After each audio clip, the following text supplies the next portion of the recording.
우리에게 주신 하나님의 말씀은 시편 127편 1절에서 5절 말씀입니다. 인생의 가장 큰 축복이라는 제목으로 하나님 말씀 증거할 때에 하나님의 음성으로 들으시기 바랍니다. 여러분, 2024년 학위 수련회를 하나님의 은혜로 잘 마치고 여러분들이 건강한 모습으로 또 거룩한 주일을 맞이하여 주의 성전에 나와 함께 예배 드리게 됨을 감사드립니다. 여러분에게 하나님의 은혜와 평강이 함께하기를 소망합니다. 저는 개인적으로 이번 수련회가 너무나 은혜롭고 감사했습니다. 그 이유는 봉사하고 섬기는 성도들의 얼굴에서 하나님의 얼굴을 보았기 때문입니다.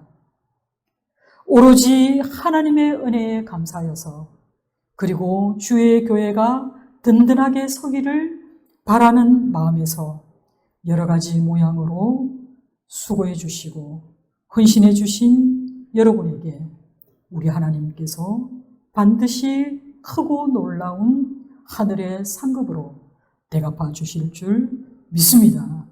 하나님의 축복을 누리는 그런 성도, 그런 가정 되기를 주님의 이름으로 축원합니다. 오늘 우리가 읽은 시편 127편은요. 그 표제에 보면 솔로몬의 시, 성전에 올라가는 노래라고 기록되어 있습니다. 시편은 150편으로 구성되어 있고 그 중에서 120편에서 134편까지를 성전에 올라가는 노래 모음집이라고 부르는데요. 그 중에서 오늘 127편은 8번째 순례자의 노래입니다. 그러면서 이 모음집에 등장하는 첫 번째 지혜시다라고 말합니다. 이 시편의 요지는 간단합니다. 하나님을 모르고 살아가는 삶의 허무함과 그리고 하나님을 믿고 의지하는 자가 누리게 되는 복된 삶을 대조해 줌으로써 너희는 어떤 삶의 태도를 선택할 것인가? 라고 우리에게 질문하고 있습니다. 저는요, 개인적으로 이 시편을 늘 마음에 담고 있습니다. 일찍이 이 시편은 저희 어머니의 훈계의 말씀이기도 합니다. 제가 이 말씀을 온몸으로 깨닫기까지 무려 30년이라는 긴 세월을 보내고 난 뒤입니다. 저는 하나님을 늘 의식하였습니다.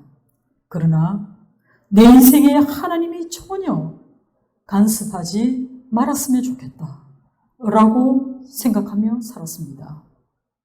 하나님 없이도 내 힘으로 내 노력으로 성공한 사람이 되고 싶었습니다. 그래서 누구보다도 수고하고 누구보다도 치열하게 살았다고 자부합니다. 그러나 나의 수고와 내 청춘의 대가는 실패였고 무일푼이었습니다. 아무리 노력하고 아무리 정직하게 힘써 살았어도 세상에 대한 그 배신감과 분노는 나의 열패감으로 이어졌습니다. 모든 일에 무력하게 되었고 무능한 자라고 스스로 생각하였기에 아무것도 하고 싶지 않았고 아무것도 할 수 없다고 생각하였습니다. 그런데 곰곰이 생각해보면 이 모든 것은 나의 어리석음이었고 나의 교만함이 만들어낸 참담하고 비참한 결과였습니다. 인류가 생긴 이래로 역사 속에서 전무후무하리만큼 인간이 추구하는 모든 복을 다 누린 사람이 있습니다. 그는 솔로몬입니다. 솔로몬조차도 그가 쓴 전도서에서 이렇게 말합니다.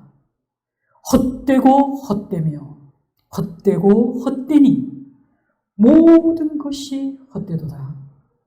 해 아래에서 수고하는 모든 수고가 사람에게 무엇이 유익한가? 라며 인간의 인생의 허탄함을 이렇게 언급하였습니다. 그렇습니다.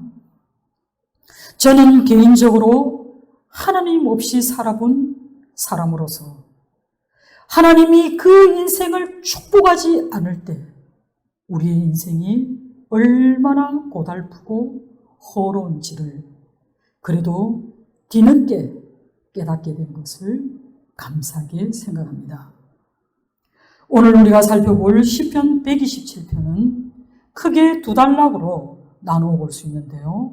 첫 번째로는 본문 1절에서 2절 말씀입니다. 하나님을 모르고 살아가는 삶의 그 허무함을 말씀하고 있는데요. 하나님께서 집을 세우지 아니하시면, 하나님께서 성을 지키지 아니하시면 그 결과에 대해 성경은 무엇라고 규정하고 있습니까? 집을 세우는 자의 수고가 헛되며 성을 지키는 파수꾼의 깨어있음이 헛되다고 말씀합니다. 집이 사회를 구성하는 가장 기본적인 단위의 가정을 상징하고 있다면 성은 여러 가정들이 모여서 공동체를 이루고 사회를 이루는 상징입니다. 더 나아가 성은 모든 국가의 통치와 질서와 조직을 상징하고 있습니다. 사랑하는 성도 여러분, 가정은 하나님의 사랑을 실천할 수 있는 최소한의 단위입니다. 그러나 그 가정이 하나님을 의지하며 살아가려는 그 믿음이 없다면, 그리고 오로지 자기의 노력만으로 가정을 세우고자 한다면 그것은 결국 스스로를 속이는 일일 뿐만 아니라 궁극적으로 스스로 원하는 결과를 얻을 수 없기 때문에 집을 세우고자 하는 자의 수고도 그리고 그의 노력도 다 헛되고 소용없는 일이 된다고 말씀합니다. 성을 지키는 파수꾼은 전쟁을 대비하여서 적들의 동향을 밤낮 구별 없이 살피는 사람들입니다. 그러나 파수꾼이 아무리 철통 같은 경계를 선다 할지라도, 그리고 적들을 두려우며 떨게 할 만큼 그들이 용맹하고 또 그들이 훌륭한 군사력을 갖추고 있다 할지라도 하나님이 함께하지 않으신다면 그들은 아주 작은 전투에서도 실패할 수밖에 없다라고 성경은 말씀하고 있습니다. 그뿐만 아니라 너희가 일찍이 일어나고 늦게 누우며 수고의 떡을 먹음이 헛되도다 라고 말씀합니다. 저는 이 말씀을 몸소 체험하였습니다. 여러분, 세계에서 대한민국 국민만큼 부지런한 사람들도 보기 드물 것입니다. 우리는 남보다 더 나은 삶을 지향하는 사람들입니다. 그래서 많은 것들을 희생하고 또 현재의 삶에 누릴 수 있는 많은 행복들을 보유하며 사는 것을 어쩌면 당연시 여깁니다. 일찍이 일어나고 늦게 누우며 수고의 떡을 먹는 것을 마다하지 않는 국민이 바로 대한민국 사람들입니다. 여러분, 수고는 제조하다라는 헬라어 동사 아차구의 명사형으로서 이것의 원래의 뜻은 흙으로 만든 그릇이라는 뜻인데요. 이 수고는 보통 고통스러운 노동을 의미합니다. 사실 우리는 먹고 살기 위해서, 그리고 더 많은 돈을 벌어서 나의 미래를 사기 원합니다. 그래서 우리는 수고를 아끼지 않습니다. 다른 사람들보다 더 좋은 대학에 가기 위해서, 그리고 다른 사람들보다 더 높고 빠른 승진을 위해서 잠자는 시간까지 반납하며 부지런히 열심히 살아봅니다. 대부분의 사람들이 막연한 미래에 대한 염려로 일상의 작은 행복들을 희생시켜가며 나름대로 무언가에 끊임없이 몰두해보지만 지나보면 늘 제자리를 맴돌고 있는 느낌을 갖습니다. 이렇게 열심히 행복을 향해 나아가지만 그다지 행복하지도 않습니다. 일찍이 일어나고 늦게 누우며 수고의 떡, 곧 염려의 떡을 먹어도 해 아래에서 수고하는 모든 수고가 아무런 유익을 가져다 주지 못한다는 것만을 확인할 뿐입니다. 예수님께서는 나를 떠나서는 너희가 아무것도 할 수 없음이라고 말씀하시고, 또 마태복음 6장 31절에서 32절에 그러므로 염려하여 이르기를 무엇을 먹을까, 무엇을 마실까, 무엇을 입을까 하지 말라고 말씀하신 이유를 설명합니다. 그것은 다 이방인들이 구하는 것이기 때문이라고, 그리고 너희 하늘 아버지께서는 이 모든 것이 너희에게 있어야 할 줄을 아시기 때문에 너희가 염려하지 말라고 말씀하십니다. 그렇습니다. 우리가 주님의 제자라면 주님께서 하신 말씀을 따라서 우리 하나님을 전적으로 의지해야 합니다. 하나님을 전적으로 의지하고 신뢰하는 사람의 삶은 모든 일에서 하나님만을 의지하기 때문에 세상 염려들로 자기에게 주어진 세월을 낭비하지 않습니다. 하나님이 때에 따라 내게 꼭 필요한 모든 것을 채워주실 것을 믿기에 부유할 때도 겸손할 수 있고 가난할 때에도 주님을 의심하거나 불평하지 않게 됩니다. 무엇을 먹을까? 무엇을 마실까? 무엇을 입을까 염려하지 않기 때문에 그 사람은 하나님께서 주신 오늘을, 그리고 하나님께서 내게 허락하신 이 오늘이 가장 좋은 것으로 믿고 만족하는 삶을 살아갈 뿐입니다. 그런데 과연 우리의 형편은 어떻습니까? 어느 정신의학자가 분석한 통계에 따르면 40%의 사람들은 일어나지 않은 일 때문에 근심한다고 합니다. 그리고 30%의 사람들은 이미 지나가 버린 일, 이미 엎어진 그 일 때문에 근심한다고 말합니다. 그리고 12%의 사람들은요, 상상으로 건강을 염려하고 산답니다. 내가 암이 걸리면 어떡할까? 내가 치매에 걸리면 어떡할까? 라는 이 염려 때문에 근심한다고 말하고 있습니다. 그리고 나머지 18%의 사람들은 근거도 없는 여러 가지를 걱정거리로 삼으면서 살아간다고 이야기합니다. 우리 주님도 우리가 염려와 걱정 없이 살 수 있다라고 얘기하지 않고 또 염려와 걱정을 부정하지도 않으셨습니다. 그래서 주님은 마태복음 6장 34절에 내일 일을 위하여 염려하지 말라.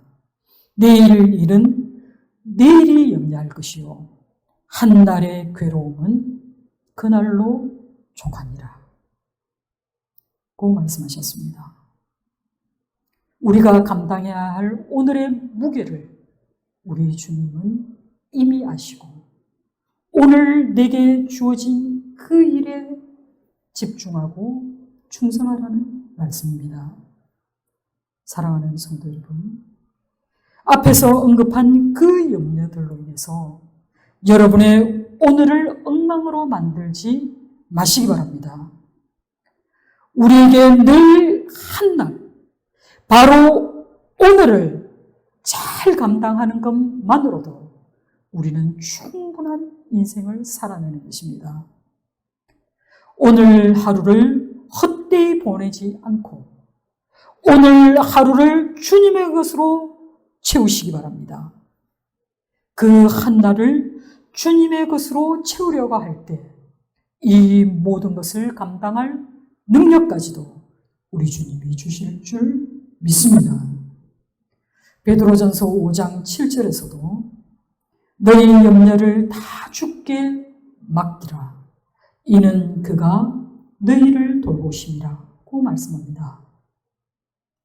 만일 여러분이 염려를 붙잡고 있다면 그것은 역설적으로 하나님을 믿지 못한다는 뜻이 됩니다. 스스로가 하나님을 신뢰하지 않는데 어떻게 하나님이 우리를 통해 일하실 수 있겠습니까? 하나님을 의지하지 않으니 하나님이 함께 하실 수 없는 것입니다.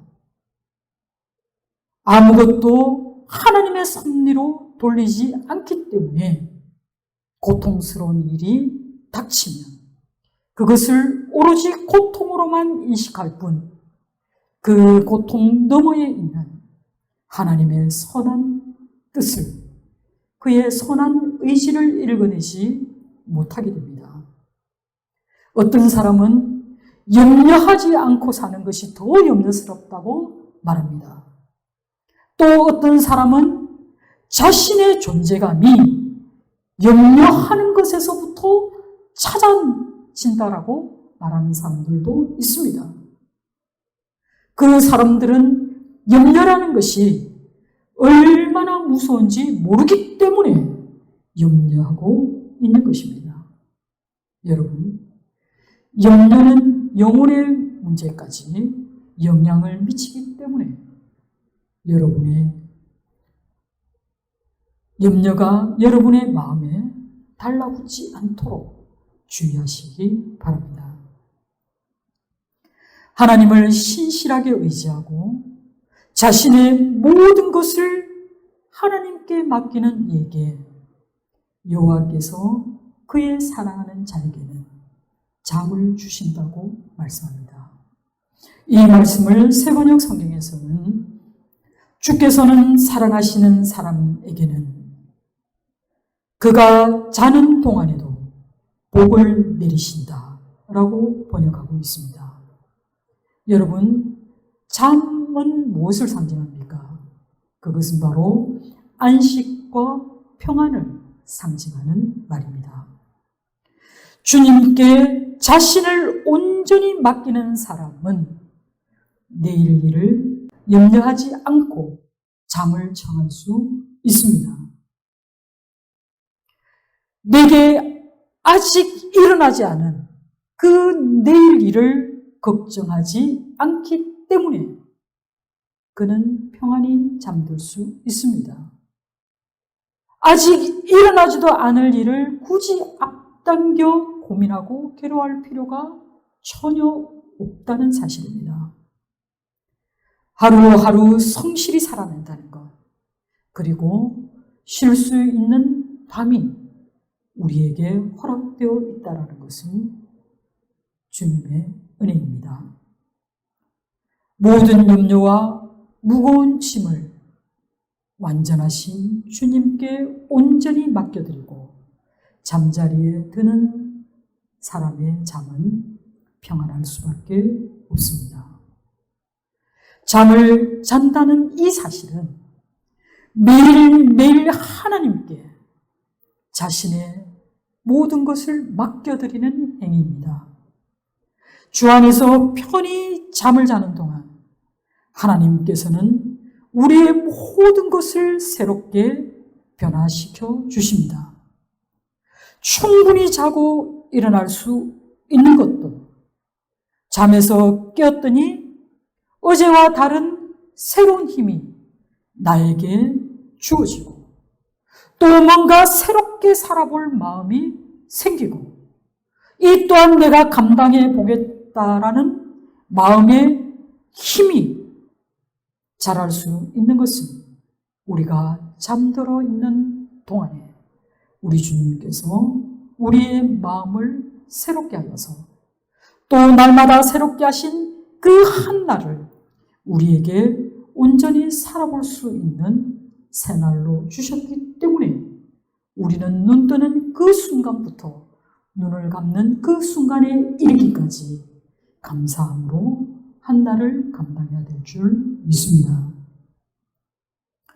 그리고 두 번째 살펴볼 본문은요, 본문 3절에서 5절의 말씀입니다.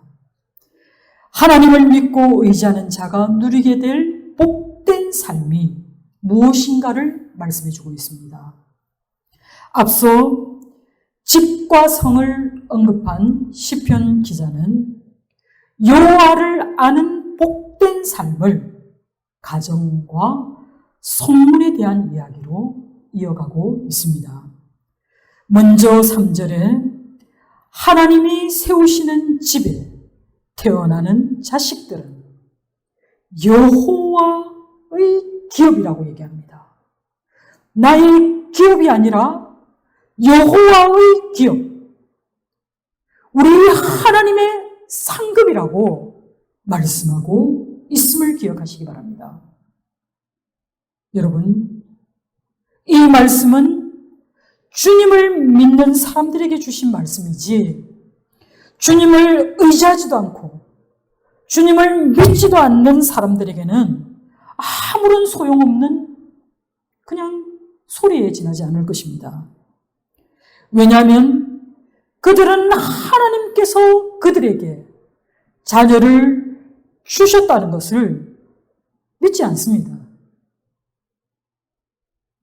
어떤 이는 내가 10달 동안 뱃속에서 키워서 내가 배 아프게 낳은 내 자식인데 이게 어떻게 하나님의 선물이야? 라고 말하는 사람들이 있을 것입니다. 그리고 또 어떤 이는 하나님께서 내게 주신 선물이니까 내 것이고 내 소유라고 생각하는 사람들도 있을 것입니다. 그러나 성경은 분명하게 너희의 자녀는 여호와의 기업이라고 말씀하고 있습니다.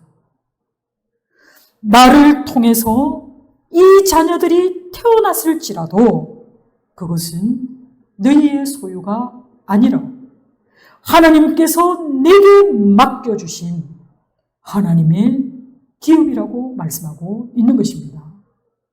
여러분, 그렇게 믿고 여러분의 자녀를 바라보시기 바랍니다.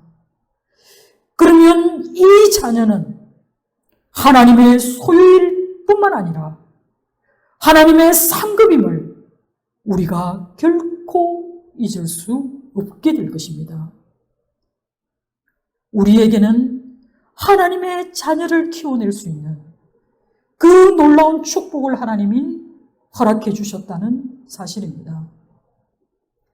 우리는 하나님의 은혜로 그 귀한 하나님의 자녀를 맡아서 기르고 양육하는, 그래서 하나님 나라의 거룩한 일꾼으로 설 수 있도록 최선의 의무가 부여된 그 청지기로서의 삶이 우리에게 주어졌다는 것입니다. 우리가 하나님의 자녀로, 하나님의 백성으로 불린 이유가 여기에 있습니다. 우리의 믿음의 조상들이 그 고난과 핍박의 신앙 여정 가운데에서도 하나님께서 그들을 어떻게 인도하셨는지, 그리고 그들의 삶을 어떻게 축복하셨는지, 그리고 그들을 통해서 하나님이 무슨 일을 행하셨는지를 기억하게 하셨고 또 그것을 오고 오는 세대에 가르치도록 하셨습니다. 우리에게 주어진 의무 또한 마찬가지입니다. 우리 세대가 오고 오는 세대를 준비시켜서 거룩하신 하나님의 뜻을 이룰 믿음의 자녀로서 우리에게 맡겨진 그 하나님의 기업, 하나님의 상급을 성장시키고 성숙시킬 수 있도록 우리 하나님께서 우리를 사용하시기 위해, 우리를 통해 축복이 흘러가게 하시기 위해 우리를 부르시고 우리의 자녀를 우리의 설화에 두셨다는 사실을 잊지 마시기 바랍니다. 이렇게 하나님이 세우시는 이 가정의 젊은 자의 자식들은 장사의 수중의 화살과도 같다라고 말씀합니다.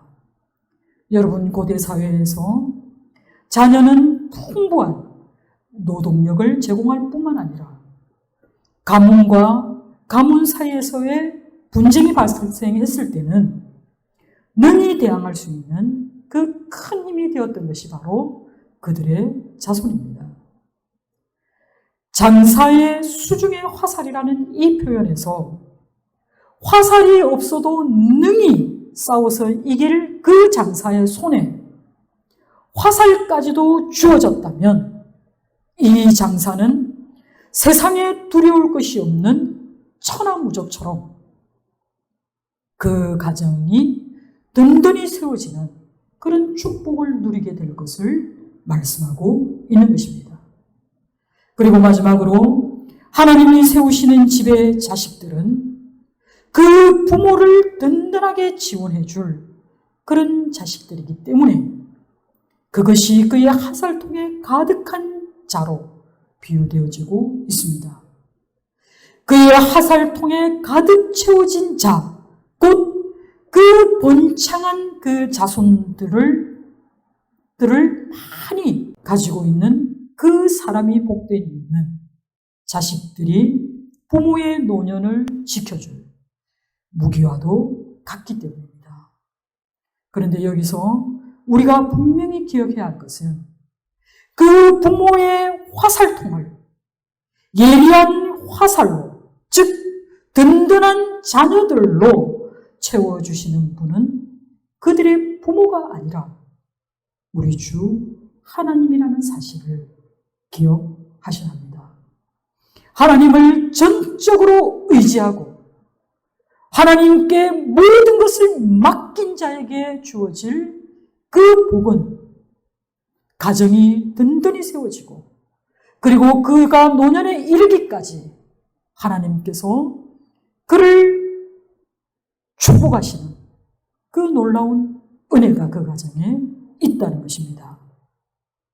그리고 살다 보면 원수와 다툼이 생겨서 어쩔 수 없이 성문 앞에서 소송이나 재판을 받아야 할 때가 온다면은 하나님의 축복으로 많은 자녀를 거느리고 있는 그 사람은 부당한 심판관이나 그리고 악한 거짓 고발이나 그리고 거짓 증인들 앞에 선다 하더라도 건장한 자녀들이 자신을 지켜보고 또 보호하고 있기 때문에 그 부모들이 공평한 판결을 받게 될 것이고 또 두렵거나 수치를 당하지 않게 될 것이다 라고 말씀하고 있습니다. 사랑하는 성도 여러분, 오늘 우리에게 주신 이 말씀이 지혜의 시인 이유를 곰곰이 생각해 보시기 바랍니다. 오늘 우리에게 주신 이 말씀은 개인과 가정뿐만 아니라 이 나라의 주권자 되시는 분이 누구신지를 너희가 기억하라는 것입니다.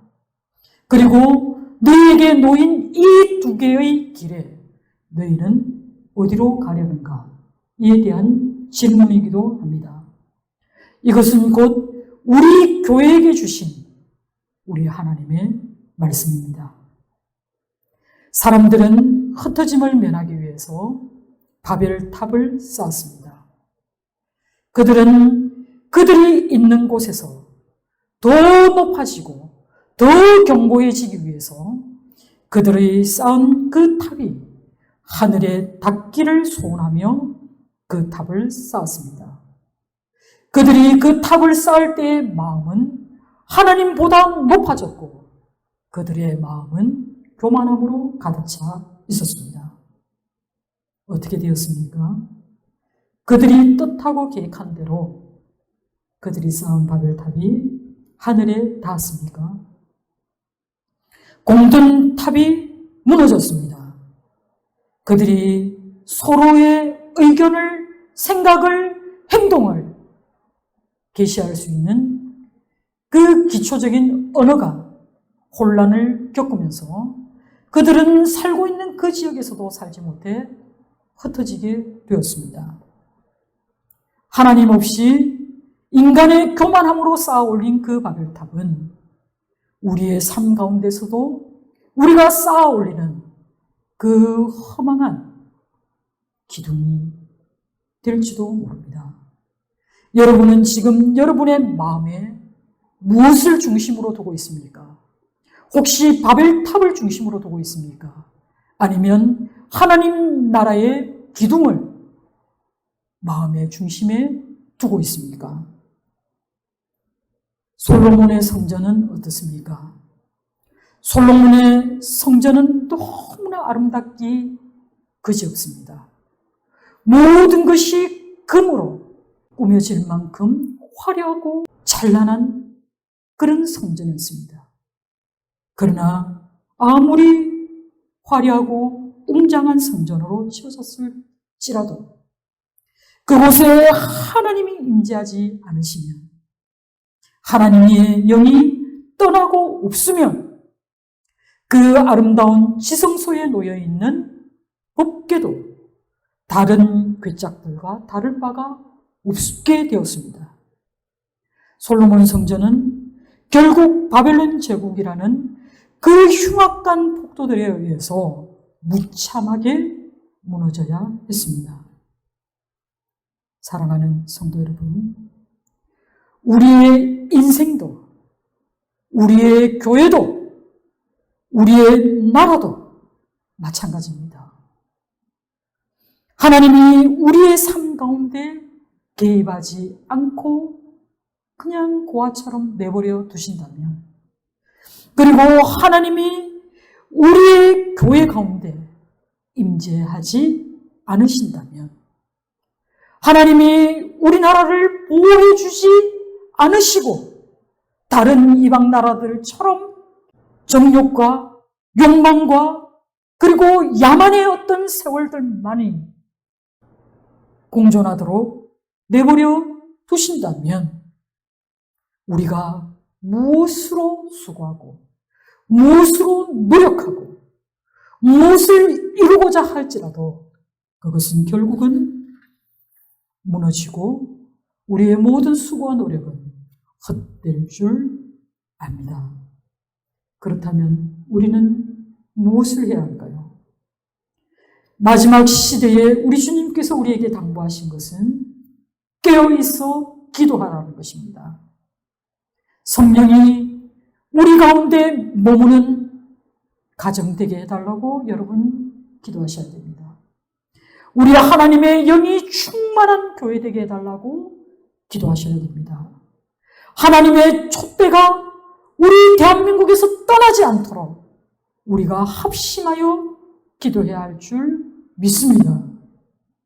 하나님이 임재하시는 그 거룩한 교회가 되어서, 그리고 이 교회 내에서 자라나는 모든 아이들이, 청년들이 꿈을 가지고 하나님 나라를 위해, 하나님 나라의 복음을 위해 양육되고 길러지는 그런 교회 되게 해달라고 기도해야 합니다.